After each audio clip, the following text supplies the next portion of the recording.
The first thing I noticed was the sound, steady, patient, mechanical, like a metronome keeping time for a body that didn't trust itself anymore. My mouth was dry in a way I'd never felt, as if someone had wiped it clean and left only dust. I tried to swallow and failed.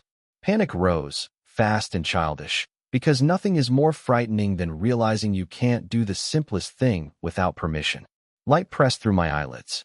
When they finally opened, the ceiling above me was a harsh white grid, too bright to belong to any normal morning. A tube tugged at my throat. Tape pulled at my skin. My chest moved, but it didn't feel like my own breathing, more like I was being breathed for. I turned my eyes to the right, and there she was. Olivia sat in a chair pulled close to the bed, knees tucked in, shoulders rounded forward like she'd been holding herself together for days. Her hair was tied back in a messy knot. There were dark half-moons under her eyes, and a paper cup of cold coffee sat on the floor beside her, untouched. One hand wrapped around mine so tightly it almost hurt, like she was afraid I'd slip away if she loosened her grip. When she noticed my eyes, she didn't smile. She leaned in, voice low, careful, as if the wrong word might shatter the room. "Dad?" she whispered. "Did you mean it? Not, are you okay? Not what happened. Just that. Try to picture it. Waking up after disappearing for days, and the first thing your daughter asks is about a voicemail you left in anger, the one you never thought she'd hear." In that moment, I understood something with brutal clarity. Surviving doesn't erase what you said. It just gives you the chance to face it. Before the ICU, before the machines did the work my body couldn't, I was the kind of man who measured his worth in receipts and deadlines. I'm Daniel Mercer, 52, divorced, and on paper, I looked like I was doing everything right. Child support always sent early. Mortgage paid. Work emails answered fast. I never missed a deadline. Never let a client wait. Never let my boss wonder if I was dependable. I told myself that was what being a good father looked like now. Reliability in place of closeness. Responsibility in place of tenderness. Olivia was 26 and already more emotionally intelligent than I was brave enough to be. She worked for a nonprofit, the kind of job that didn't pay great, but gave her a sense of purpose. And part of me respected that, while another part, my harder part, treated it like a phase she'd outgrow if she got realistic. Whenever she talked about stress or burnout, I'd respond like a manager reviewing a plan, not a father hearing a daughter. I didn't think of myself as cold. I thought of myself as honest. But honesty can become a weapon when you're using it to keep distance. My home was quiet in a way that sounded normal until you sat still long enough to hear what it really was. 2 bedrooms, one of them basically untouched, old books on a shelf, a spare desk, a few things Olivia never bothered to take because she assumed they'd always be there. I kept them there because clearing them out felt like admitting something permanent. Some nights I'd stand in that doorway and tell myself I liked the peace, while my chest carried a low, steady ache I refused to name. And then there was my health, my private argument with consequences. Type 2 diabetes. Diagnosed years earlier. I took the meds when I remembered, checked my sugar when I felt guilty, and convinced myself I was handling it because I wasn't in a hospital bed yet. I ignored the tingling in my feet. I ignored the numbness that made socks feel like someone else's. I ignored the small warnings because they arrived quietly, and I'd built my life around not listening to quiet things. Have you ever noticed how easy it is to treat your body like it's an inconvenience, right up until it becomes a verdict? Olivia used to call more often. Over time, the calls became shorter, then more scheduled, then more careful, like she'd learned the exact tone that wouldn't invite criticism. I noticed it, but instead of getting scared and softening, I told myself she was being too sensitive, because that was easier than admitting I didn't know how to be close without feeling exposed. The argument that led to the voicemail didn't start as some big tragedy. It started like everything in our relationship had started lately. One small moment that should have been gentle, turning sharp because I needed to feel in control.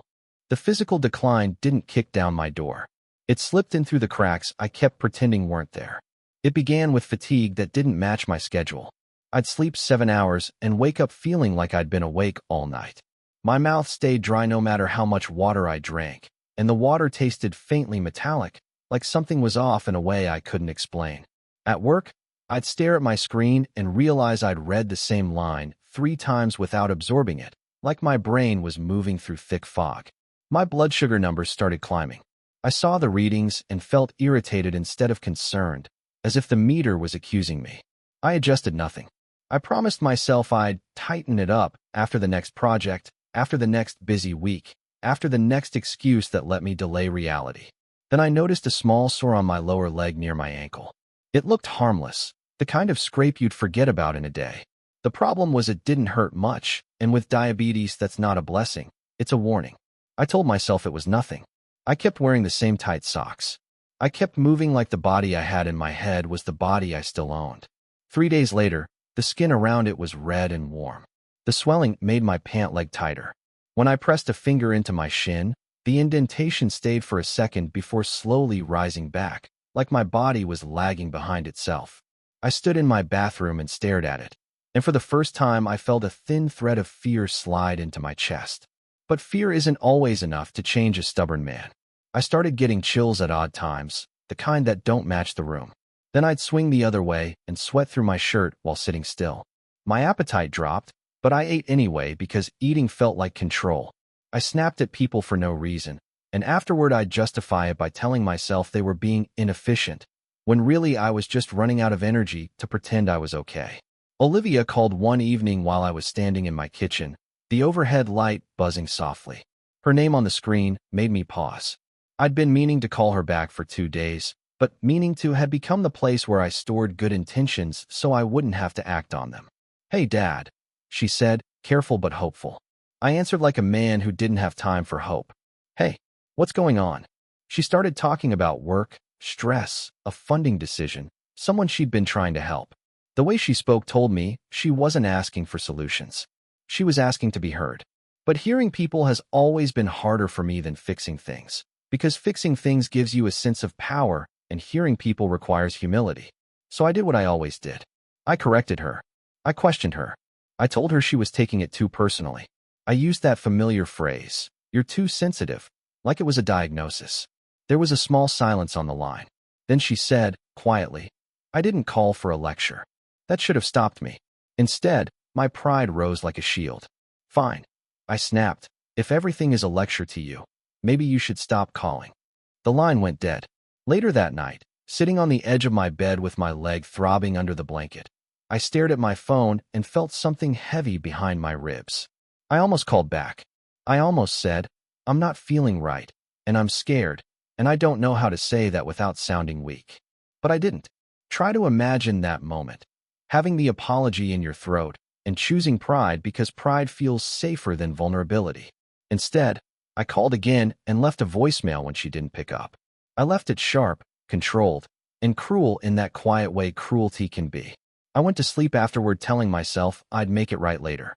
And my body, already sliding toward disaster, didn't care about my timeline. The morning it happened, I woke up already angry at my body. My sheets were damp like I'd run a race in my sleep, and when I swung my legs off the bed, the room tipped slightly, as if the floor was testing me. I sat there longer than usual, elbows on my knees, waiting for the dizziness to pass, listening to the faint hum of the heater and the distant sound of a neighbor's car starting up outside. My leg looked worse.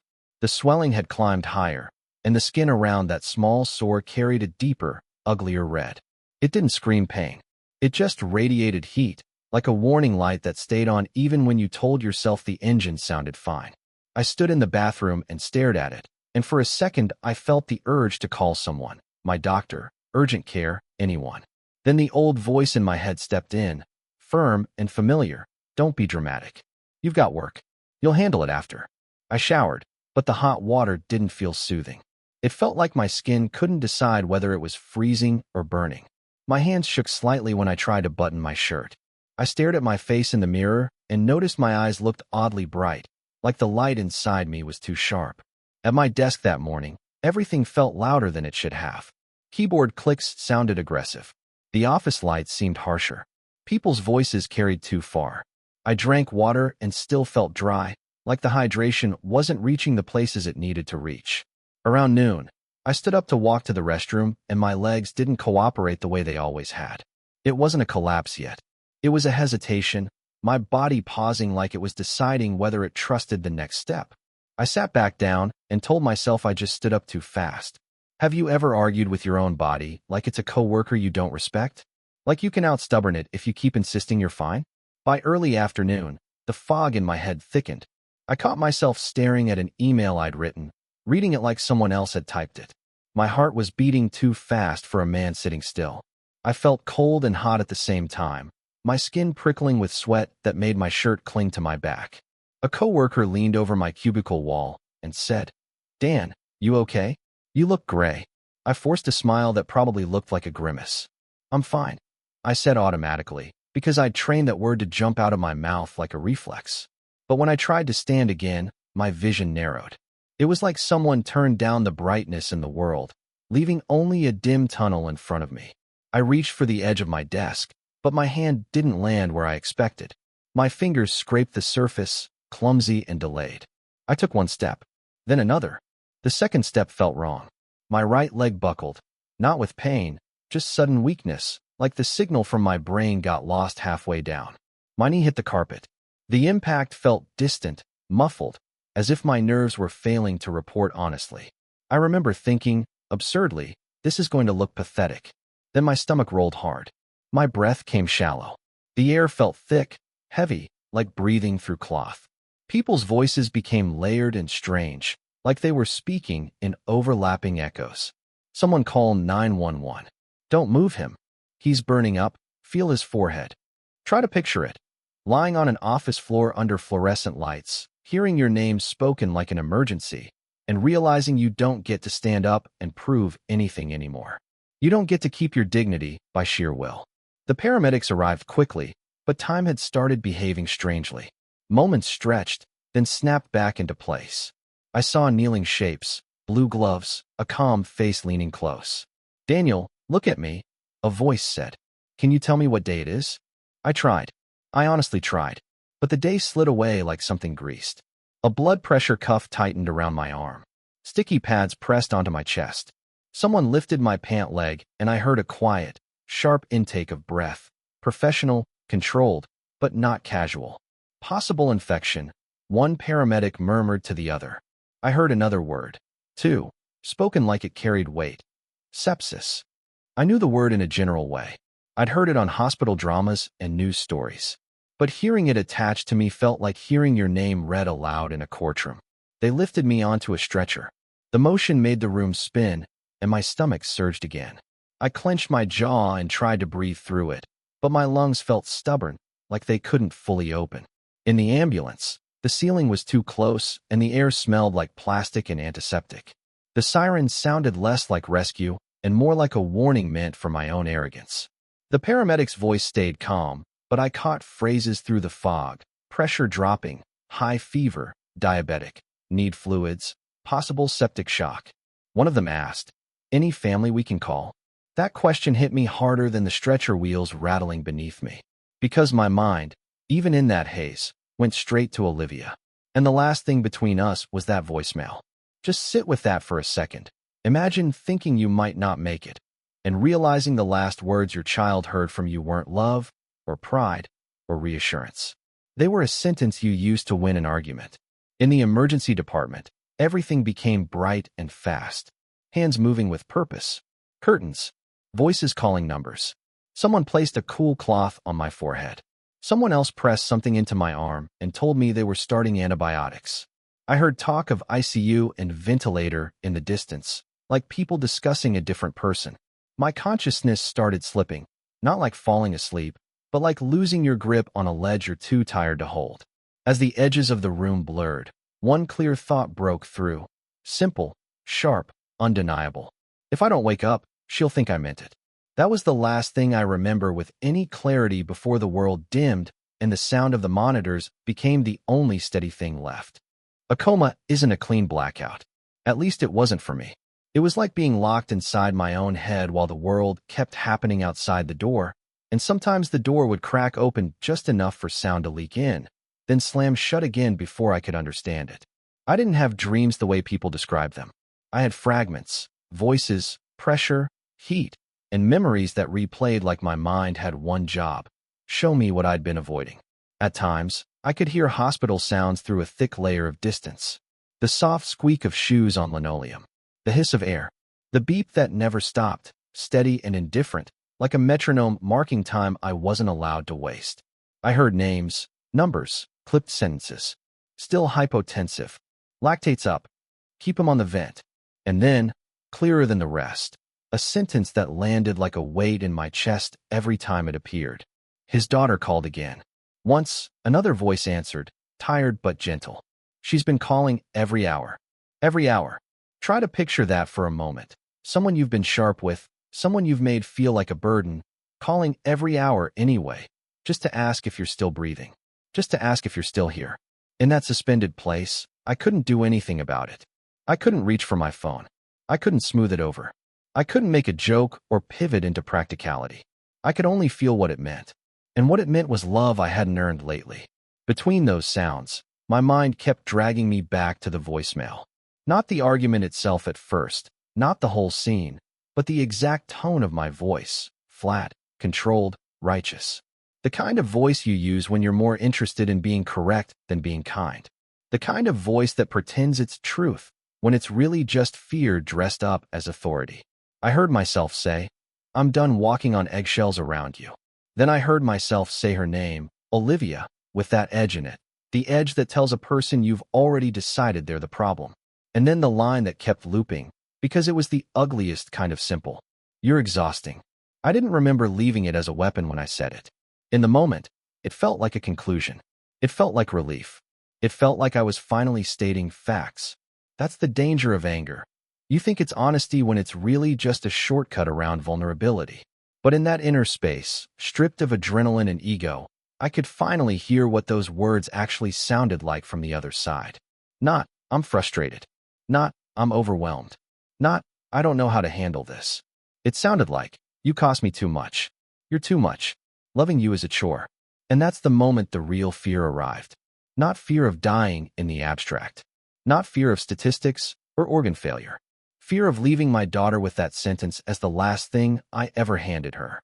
Have you ever said something in anger and told yourself you'd fix it later, then later never came, or it came too late to matter? I want you to sit with that question gently, because I sat with it in a way I couldn't escape. Later, I realized, is a story pride tells you so you can avoid the hard moment now. Time in that place didn't behave. A minute could stretch until it felt like hours. Then everything would collapse, and I'd be back inside a memory without warning. I saw Olivia at 16, sitting at our kitchen table, shoulders hunched, trying to talk about a friendship that was hurting her. I remembered myself offering solutions like a mechanic, not comfort like a father. I remembered her face tightening when I said, "Well, that's life," as if dismissing pain made it smaller. I saw her at 22, standing beside her car with boxes, ready to move into her first apartment. She was excited and nervous, and I wanted to tell her I was proud, that she'd grown into someone brave. Instead, I said, "Make sure you keep your receipts," like that covered everything I couldn't say out loud. Then the hospital sounds would return, footsteps, voices, like the present calling me back. One time, through all the distance, I heard her voice for real, not in memory, in the room. It was faint, shaky, and it cut straight through the fog like a blade through cloth. "Dad?" she whispered, and I heard the wetness in it, the kind of wetness people try to hide because they don't want strangers to witness their fear. "Please, please come back." Just picture that, your child pleading for you, and you can't open your eyes, can't squeeze her hand, can't even make a sound to tell her you're trying. You're trapped behind your own body, and the only thing you can do is feel the full weight of what you've been to her. In that helplessness, something finally cracked in me, not my body, but my stubbornness. I saw myself clearly, and it wasn't flattering. I'd built a whole identity around being dependable, but I treated emotional tenderness like a weakness. I'd paid every bill, met every deadline, and still managed to leave my daughter starving for a simple sentence like, "I hear you," or "I'm proud of you," or "I'm sorry." And now, in the dark, I understood the cruel math. You can't buy back closeness with money. You can't outwork regret. You can't control what your last words become if you never correct them while you still can. One thought kept returning, steady and urgent, like a pulse. If I wake up, I don't get to keep living the old way. If I wake up, I have to face her, and I have to own it, and I have to learn how to be gentle while there's still time. Because the scariest part wasn't that my life might end. The scariest part was realizing how easily love can be injured by a few careless seconds, and how long those seconds can echo after you're gone. Waking up felt less like returning and more like being rebuilt. At first, there was only discomfort, pressure in my chest, a rawness in my throat, the strange sensation of air being delivered to me rather than drawn by me.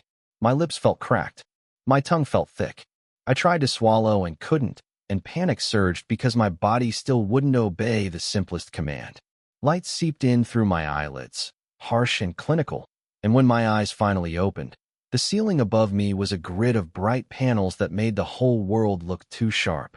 There were sounds everywhere, the steady beep of a monitor, the soft hiss of oxygen, muted voices beyond a curtain. A nurse leaned into view, her face calm in a practiced way. "Daniel," she said gently, as if saying my name could anchor me. "You're in the ICU. You've been very sick. You're safe. Just stay with me." Safe. The word landed slowly. My body didn't feel safe. My body felt like a house after a storm, standing, but damaged in places I couldn't see. I tried to move my hand, and my fingers twitched like they were remembering how. My arms felt heavy, as if someone had poured wet sand into them. My chest rose and fell, but the breathing didn't feel fully mine yet. Then I saw Olivia. She was in a chair pulled too close to the bed, like distance itself was dangerous. Her hair was tied back messily, and there were dark half-moons under her eyes. A paper cup of coffee sat on the floor beside her, untouched and cold. One of her hands wrapped around mine with a grip that wasn't gentle. It was desperate, real, the kind of grip you use when you've been terrified and you don't trust relief. When her eyes met mine, her face changed in a way that made my throat tighten. It wasn't a smile. It was an opening, like a door that had been jammed for days finally shifting. "Dad?" she whispered, and her voice shook on the edge of control. "Hi." I tried to speak. The attempt scraped my throat, and a cough pushed up, rough and painful. The nurse reacted immediately, adjusting something near my face, encouraging me to breathe slowly, to not fight the sensation.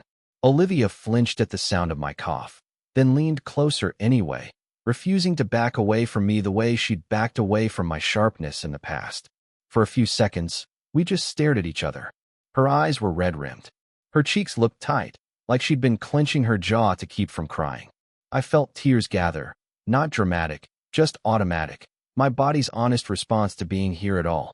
Try to picture it. A grown man who spent years treating softness like weakness, lying in an ICU bed unable to lift his own arm, crying because his daughter is still in the room. Olivia swallowed, and I saw that guarded love on her face, the kind you carry when you've been hurt, but you're still hoping. Then she asked the question that had been waiting for me like a bill I couldn't ignore. "Did you mean it?" she said softly. That voicemail. My heart kicked hard, and for a moment I couldn't tell if it was fear or shame. I couldn't answer fast. I couldn't hide behind logic. I couldn't pivot to a different topic. The room held its breath around that question. I squeezed her hand. The squeeze was weak, but it was deliberate. I squeezed again, longer, and tears slid down into my hairline. Olivia's eyes filled.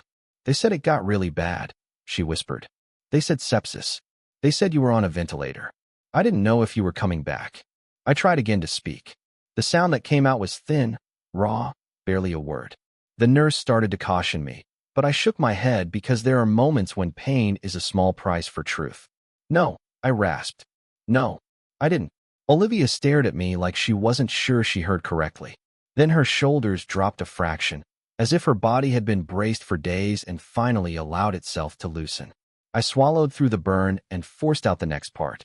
"I'm sorry." The words were small, but they were real. And Olivia's face didn't turn instantly bright with forgiveness. It turned complicated, relief mixed with hurt, hope mixed with caution. The honest look of someone who wants to believe you, but has learned not to trust too quickly. She blinked hard. "I've been calling every hour," she admitted, almost embarrassed. I couldn't stop.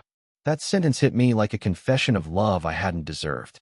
I lay there, too weak to do anything grand, and for the first time in years I understood that the real work wasn't surviving. The real work was becoming the kind of father who didn't leave apologies hanging in the air until it was almost too late to say them. Recovery didn't feel heroic. It felt humiliating in 1,000 quiet ways. The first time the physical therapist tried to get me out of bed, I honestly believed I could muscle through it. I'd built my whole adult life on the idea that effort solves things. Show up. Push harder. Don't complain. Get it done. That mindset had made me dependable at work, but it didn't mean anything to a body that had just been dragged back from the edge. When they swung my legs over the side of the bed, the room tipped immediately. My vision speckled with black, and my stomach rolled like I was on a boat. I grabbed the mattress with both hands, knuckles white, and felt my heart race in a way that didn't match the movement. Breathe, the therapist said, calm and steady. You're okay. Your body's deconditioned. This is normal. Normal. I hated that word in that moment because it meant I couldn't negotiate. It meant weakness wasn't a personal failure. It was simply reality. Olivia sat nearby, watching like she didn't want to crowd me, but couldn't relax either. Every time I swayed, her fingers twitched as if she wanted to steady me. I caught that instinct and felt a sting of shame, because I had spent years acting like she was fragile, when here she was, quietly strong, showing up day after day without making it about herself. After I was stable enough to move to rehab, the routine turned my pride into something I had to carry instead of worship. They taught me how to check my blood sugar properly and consistently, how to treat medication as a tool, not an insult, how to plan meals like a man who actually intended to live. A diabetes educator looked me in the eye one afternoon and said, "You can't out-stubborn your biology, Daniel. You can't bully your body into behaving." That sentence landed deeper than the medical part, because it wasn't just my body I'd been bullying. It was my relationships too. In therapy, real therapy, the kind that doesn't let you hide behind jokes, I had to say out loud what I'd been avoiding for years, that the divorce left me lonely in a way I never admitted, that loneliness hardened into control, and control came out as criticism because criticism made me feel powerful when I felt scared. My therapist asked, "When you say your daughter is too sensitive, what are you really trying to avoid feeling?" I didn't answer quickly. I sat with it. And what came up was uncomfortable and plain. I was avoiding my own softness. Because softness, to me, had always felt like an invitation for disappointment. Olivia and I started rebuilding the way you rebuild anything that matters. Slowly, consistently, and without pretending the damage never happened. One afternoon in rehab, when my voice was stronger and my mind was clearer, I finally said, "I don't like who I've been to you." Olivia's expression tightened, guarded, cautious, as if she expected a lecture to follow. That look almost broke me because it showed me how deeply she'd learned to brace. "I didn't want to hate you," she said quietly. "Try to imagine hearing that from your own child, not as a threat, not as drama, but as a simple truth." It told me she'd been working to keep loving me even when I made it difficult. And it made me realize how close I'd come to losing her without any dramatic breakup, just from erosion. "I'm sorry," I said. "No excuses. I'm sorry." And I stopped there, because I was learning that an apology isn't a courtroom argument.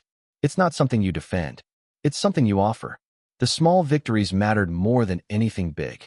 The day I walked to the rehab hallway window without assistance, my legs shaking, sweat collecting at my hairline, I stood there staring at the parking lot below and felt a strange gratitude for the ordinary. Cars moving, people walking with coffee, life continuing without ceremony. I understood, in a way I never had before, that I wasn't owed another normal day.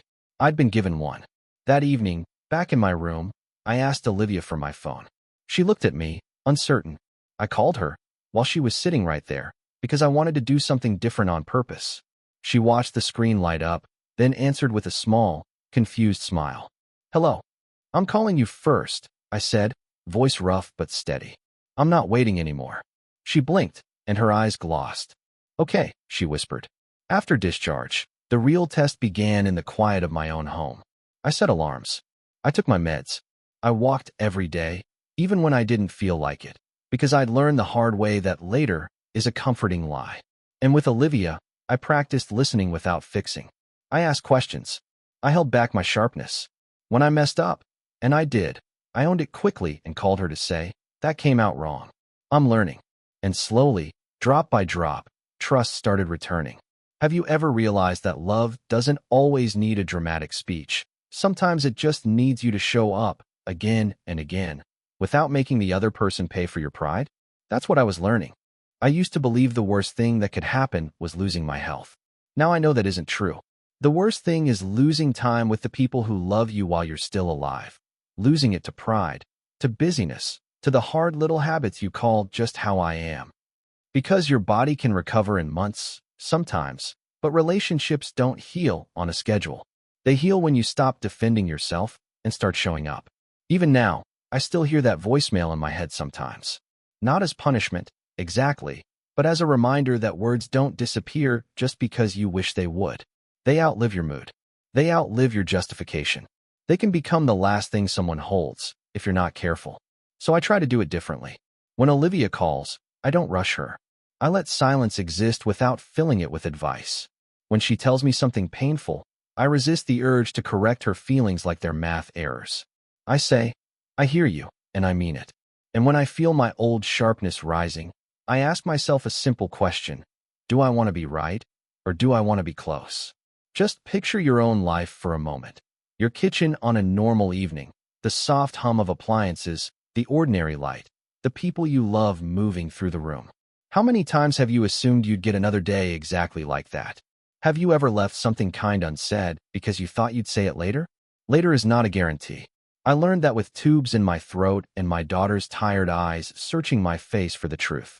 If you still have someone you can call, someone you can soften toward, someone you can apologize to without it being too late, please don't save it for someday.